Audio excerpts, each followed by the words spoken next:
Hello everybody, welcome to the Labyrinth of Limitations. For this episode, I thought I would piggyback on Chris Parks's last episode on family. He just put out yesterday. And I thought I would share with you some things I've been learning from it, because it's a wonderful lesson. And maybe it's a good kind of transparent way of sharing how I learn from Chris Parks in general, and how we can learn from each other, how we can develop an idea while staying with it instead of just going off and just coming up with new ideas that may not relate as well, which is a nice thing because these things are so pretty. It's nice to kind of really explore them. So Chris was doing, I'm going to just share sounds with you for a second, then I'll explain. But I'm going to link to his video. You can check it out. He's really detailed and really clear about how it works. But say if I was playing B minor 7 flat 5, which is also D minor 6.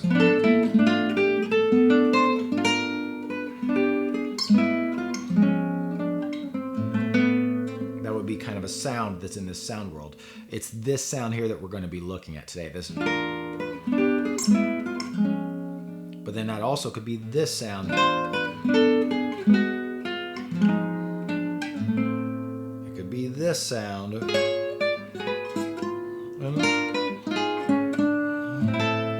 It could be this. It could be so many things. It could be.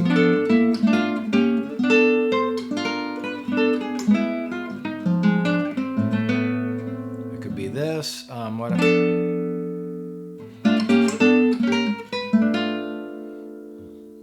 then.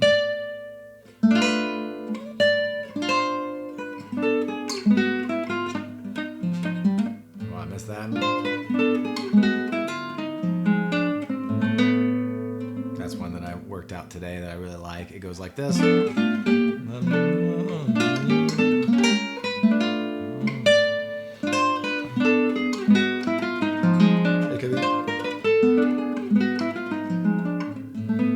These are examples of the sounds. They're really pretty. So let's talk about what it is. And again, check out Chris's video. Basically, we're looking at family. We're looking at something that comes from the core concept that E7, in this case, that's what I'm thinking of, it comes from this parent diminished chord. This has to do with Barry Harris's wonderful, what he calls the evolution theory, where we start out with a chromatic scale, and then that breaks up into 2 whole tones, and then 2 notes of each of the whole tone scales going together to 4 notes, making the 3 diminished. And then each of the 3 diminished expresses 4 dominant 7ths, making the total 12 dominant 7ths. But also, so the way that works is, say E7 is expressed by this diminished, which also expresses D flat 7, which also expresses B flat 7, which also expresses G7 by moving 1 note down. And that's what the diminished scale is the diminished that expresses those dominants plus those 4 roots. But then also we can go, and that's how we find our minor 6 on the 5. So I went E7, move it up to F diminished, which expresses E7, because it's almost E7. Move that F up to F sharp, and that's the 5th of a minor 6 chord, being in this case B minor 6. That's the 6 on the 5. And that's this sound. So that's that sound. We're looking at all of that and how it relates to that one diminished, how the 4 dominant 7ths and the 4 minor 6s come from that diminished. And we're saying, okay, let's do these types of moves where we go. So what I'm doing is I'm playing a little B flat major triad with a 3rd in the bass. I'm going to go to a G major triad with a 3rd in the bass. I could keep going with this. But I'm just going to go B flat major, move it up. Move the B flat up so it becomes that diminished, right? Isn't that pretty? So we go, we go,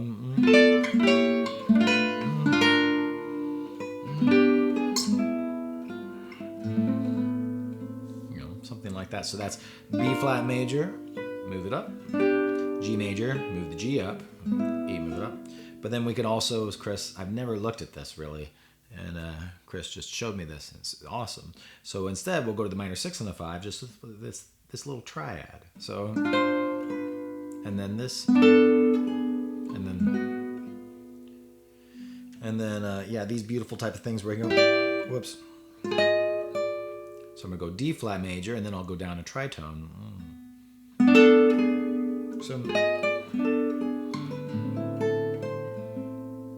pretty sounds. So and I can go.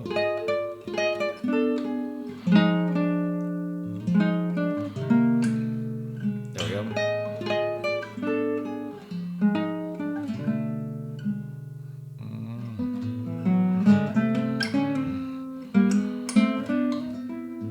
Little mistakes there, but on the A minor, I was just playing A minor 6 diminished at the end. So I'm running all this stuff into A minor 6. So let's look at some of these kind of elaborations that I'm making. So Chris did a half step above the diminished note, so to speak. So it's like if we're thinking D flat major and then B flat major and then G and then E, I'm thinking move the D up, the D flat up to D, and then move it up one more. Now I'm on the minor 6 on the 5. I go like that. But then what about going I like this. Like that. So I'm doing E. This is thinking from E and a root and a bass, and I'm just thinking a whole step above. It moves down from F sharp to F. And then I play third in the bass, D flat major is what I'm thinking. So I'm thinking basically this. But I'm going, and then I'm going to do. So that's a pretty sound. So that's going to be like a.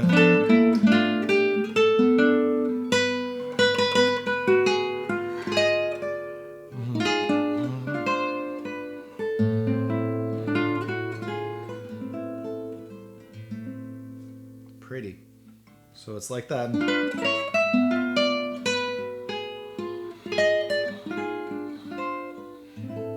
Pretty sound. So then what about doing a little bit of elaboration instead of just going like this? What about going half step above this F natural? Then I'll go down to the root of the dominant 7th. So it starts to become kind of an octatonic, kind of a diminished scale type of expression, but still based on these triads. That's pretty. Musical with it. So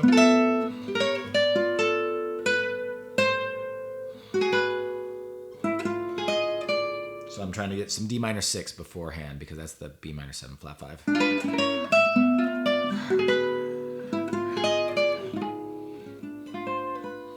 don't know, just kind of working it out a little bit. What about, so that's nice.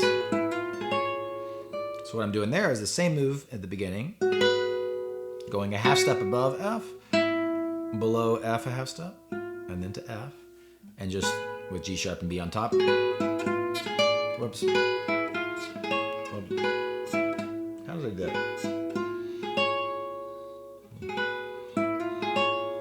I like that fingering. So I'm gonna go.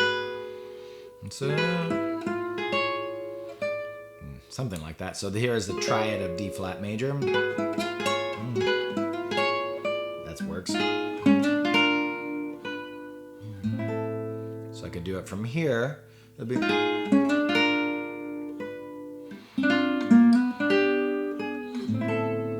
So that's just taking a root position, D flat major, going a half step above the D that expresses the diminished, go to the D flat,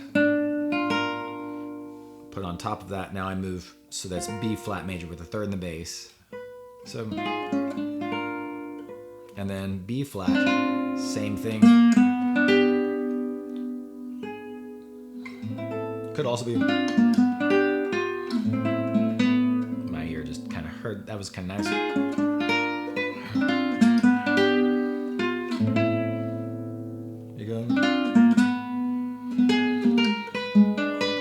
Switch to octatonic at any point, but it's nice to stay with this diminished sound. So that was doing, and we did, and then something else I was looking at today that's nice. I was kind of getting into it, like, I think this is what I did. I did like D minor 6.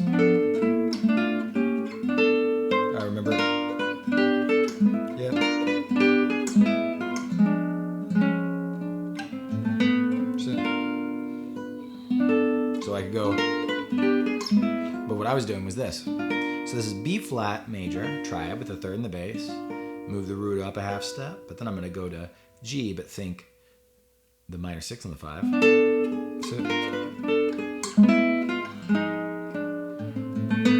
So I'm mixing between being a half step below the diminished note and a half step above the diminished note, aka being on the dominant 7th root, moving up to the diminished, or on the 5th of the 6 and the 5, because that's what it is when you're a half step above the diminished note. So it's... So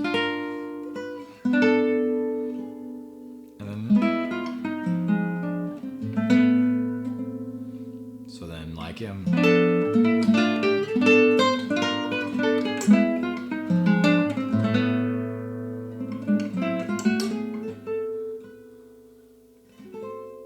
Pretty sounds. And then what about going kind of an opposite idea, I think. What about going... I like that. And then I like this gesture that I did here. But now that was on the 3rd string. Now I'm on the 1st string. So I go... And then you can kind of mix that up. You go... So... That's pretty, right? So it's like...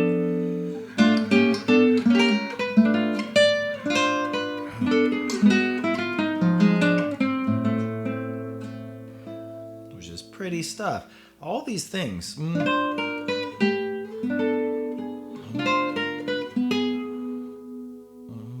then you could go.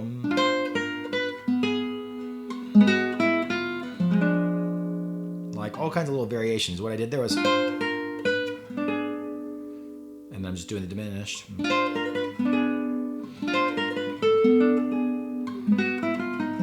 That's the same thing. Mixing up with just, grabbing little bits. It's a pretty sound. I just love it so much. And I think, I hope that this shows, I haven't even scratched the surface. I haven't been thorough in making sure I do everything with the 5th in the bass, everything in the 3rd in the bass, everything in the root. I've just been kind of trying out different things and finding things that sound pretty to me and kind of following my ear. But I have to practice these things before I can follow my ear with them. So if it's new to me and I haven't checked it out, I have to just explore it and work it out. And then I start to hear ways of integrating it into my playing. And I think that's kind of a nice way to go. And then there's another stage of really trying to integrate it in your playing where you can do it on the fly, right? Which is what really matters. I know Chris has talked about that a lot. But yeah, I hope you guys find this inspiring and a little maybe helpful. Like we're all kind of practicing together on that idea. Thanks so much, and I'll talk to you guys soon. So happy practicing.